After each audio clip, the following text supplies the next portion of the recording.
Hello everyone, welcome to S2 study foundation. तो जैसे कि हम पिछले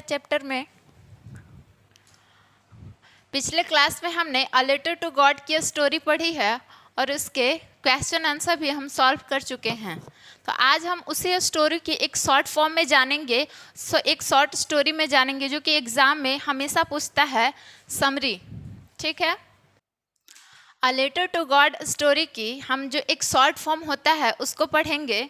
ठीक है, अगर आप पूरी स्टोरी अच्छे से नहीं भी पढ़ पाए हैं तो इस शॉर्ट स्टोरी को हम माइंड में बैठा लेंगे, जिस वजह से उस चैप्टर से कहीं से भी क्वेश्चन आए हम उसको सॉल्व कर सकते हैं, जिसमें मेन पॉइंट आउट किया हुआ है। ओके, पहला है लैंचो वॉज अ फार्मर। लैंचो कौन था? लैंचो एक किसान था। His house was the only house in the valley and on the top of hill. उसका जो घर था एक एकांत एरिया में था, ओनली टॉप ऑफ हिल। उसका सिर्फ एक ही जो टॉप ऑफ हिल था वो पूरे एरिया में सिर्फ एक ही घर था, वो था लेंचो का। नेक्स्ट है Lencho's field needed rain for a good harvest. He looked expectantly at the sky and it did rain at last. उसकी जो उसकी हार्वेस्ट की फील्ड थी वो एक बारिश मांग थी, रेन ड्रॉप मांग रही थी। A good harvest, for a good harvest. The drops of rain were like the coins for him. और जो फिर बारिश हो रही थी वो लेंचो के लिए कॉइन के बराबर थी। जो बारिश हो रही थी उसने लेंचो ने कॉइन से कंपेयर किया था। जो बड़ी बूंदे थी उसे 10 सेंट पीसेस से कंपेयर किया था और जो छोटी बूंदे थी उसे 5 सेंट पीसेस से कंपेयर किया था। आगे है but his happiness was short lived as very large hailstone began to fall after the rain. But उसकी जो खुशी थी जब बारिश हो रही थी तो उसमें उसके जो चेहरे पर थी वो एक खुशी वाली शांतिपूर्ण जो भावना थी वो थी, क्योंकि उसके फसल के लिए एक अच्छी बारिश की उम्मीद थी और वो बारिश हो रही थी। बट सडनली मौसम जो होता है वो चेंज हो जाता है और अचानक से हेलस्टोन की वर्षा होने लगती है, जिससे उसकी जो फील्ड थी, जो उसकी हार्वेस्ट थी कॉर्न की, वो टोटली डिस्ट्रॉय हो जाती है, बर्बाद हो जाती है। आगे है The hailstone destroy all the leaves on the tree, plants and flower.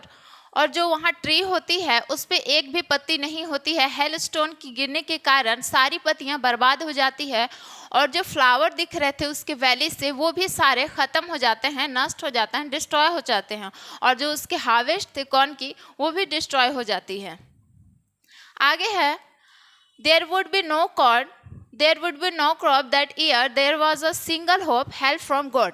इस साल उसके पास कोई भी अनाज नहीं होता, कोई भी कॉर्न नहीं होता है और वो इस साल एक ही उम्मीद उसके पास रहता है, वो है फ्रॉम गॉड, भगवान से उम्मीद।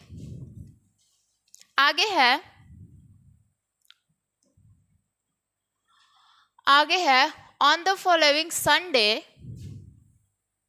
he wrote a letter to God. He wrote a letter to God. यहाँ गॉड होगा। ठीक है, अगले संडे जब होता है, उसके जो अगले संडे आता है उसने गॉड को जो हो एक लेटर लिखने का डिसाइड करता है, एक लेटर लिखता है। आगे है He needed 100 pesos to sow his field again and to live until the new crop come. He wrote to God on the envelope and put the letter into the mailbox. उसने जो God को letter लिखा है उसमें लिखता है, उसने जो 100 पैसोस का डिमांड करता है अपनी अगली फसल के लिए, ताकि वो अपनी हार्वेस्ट आगे कर सके और अगली फसल आने तक अपनी फैमिली को पाल सके, खा सके, खिला सके। He wrote to God on the envelope and put the letter into the mailbox. और जो लेटर लिखता है उसमें टू गॉड लिखता है। टू गॉड, उसे इतना बिलीव होता है, इतना फेथ होता है गॉड के ऊपर कि जो लेटर लिखता है उसमें टू गॉड लिखता है और जाकर मेल बॉक्स में डाल देता है, पोस्ट ऑफिस में। ठीक है, आगे है the postman laughed heartily and took into the postmaster. और जो पोस्टमैन होता है जिसने लैंचो का लेटर देखता है वो पहले तो हंसता है, क्योंकि उसने अपनी पूरी करियर में ऐसा लेटर नहीं देखा था जिसमें टू गॉड, जो भगवान का एड्रेस जानता हो या भगवान का एड्रेस लिखा हो। और वो फिर हंसते हुए जो पोस्टमास्टर होता है उसको लेटर वो दिखाता है। The postman laughed too, but soon he became serious.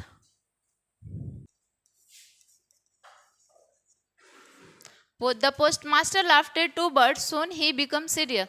और जो पोस्टमैन होता है वो लेटर जो है वो हंसते हुए पोस्टमास्टर को देता है, और जो पोस्टमास्टर है वो भी उस लेटर को देखकर हंसने लगता है, बट वो धीरे धीरे सीरियस हो जाता है। He became slowly serious. He decided to reply the letter and help Lancho. और जो पोस्टमैन है वो डिसाइड करता है कि हम लैंचो के हेल्प करेंगे, मदद करेंगे, जो गॉड से उसने डिमांड की है वो हम पूरा करेंगे, और पूरा करने का डिसाइड करते हैं postmaster. He collected 70 pesos only from his employees and himself contributed a part of his salary. और जो पोस्टमास्टर है वो सारे एम्प्लॉय को बोलता है और जो पैसे हैं 100 पैसेज वो कलेक्ट करने का डिसाइड करता है, वो कलेक्ट करता है, बट 100 पैसेज कलेक्ट नहीं हो पाते हैं, केवल 70 पैसेज ही कलेक्ट कर पाते हैं। He put the money in an envelope and posted it to Lancho. जो पैसे होते हैं, जो 70 पैसे होते हैं, उसे लेटर में डालता है और मेल कर देता है लंचो को। आगे है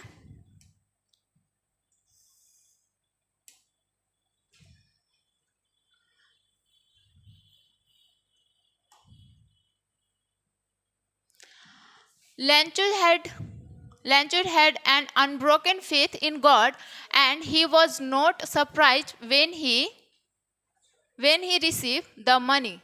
जो लैंचो है उसका विश्वास ना टूटे, इसीलिए पोस्टमास्टर जो था उसको लैंचो को पैसे भेजता है, और जब लैंचो उस लेटर को पढ़ता है, देखता है, तो वो सरप्राइज नहीं होता। जब उसने लेटर में जब वो पैसे देखता है तो वो बिल्कुल भी सरप्राइज नहीं होता, क्योंकि उसे 100% श्योर होता है कि जो पैसे हैं वो भगवान ने ही भेजे हैं। ठीक है, आगे है लैंचो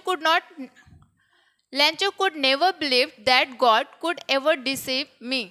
लैंचो जो होता है वो कभी विश्वास नहीं करता है कि जो गॉड है वो उसने जो 100 पैसों की डिमांड की थी उसे डिने कर सकते हैं, और उसमें केवल 70 पैसों ही होता है। So he wrote another letter to God reminding him that he received only 70 पैसों सेंट बाय हिम।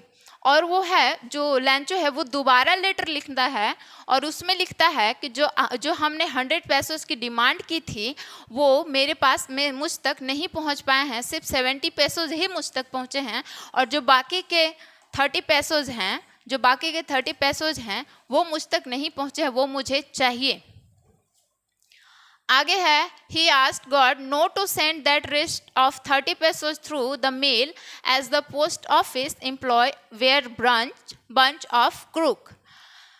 वो बोलता है गॉड से कि इस बार जो 30 पैसोज आप भेजिएगा वो मेल के थ्रू नहीं भेजिएगा, क्योंकि जो एम्प्लॉय हैं, जो पोस्ट ऑफिस के कुछ एम्प्लॉय हैं वो मेरे पैसे ले लेते हैं या उन्होंने मेरे पैसे ले लिए हैं, और जो एम्प्लॉय होते हैं ऑफिस के उन्हें जो लैंचो है वो बंच ऑफ क्रूक बोलता है। बंच ऑफ क्रूक मीन्स जो बदमाश होते हैं।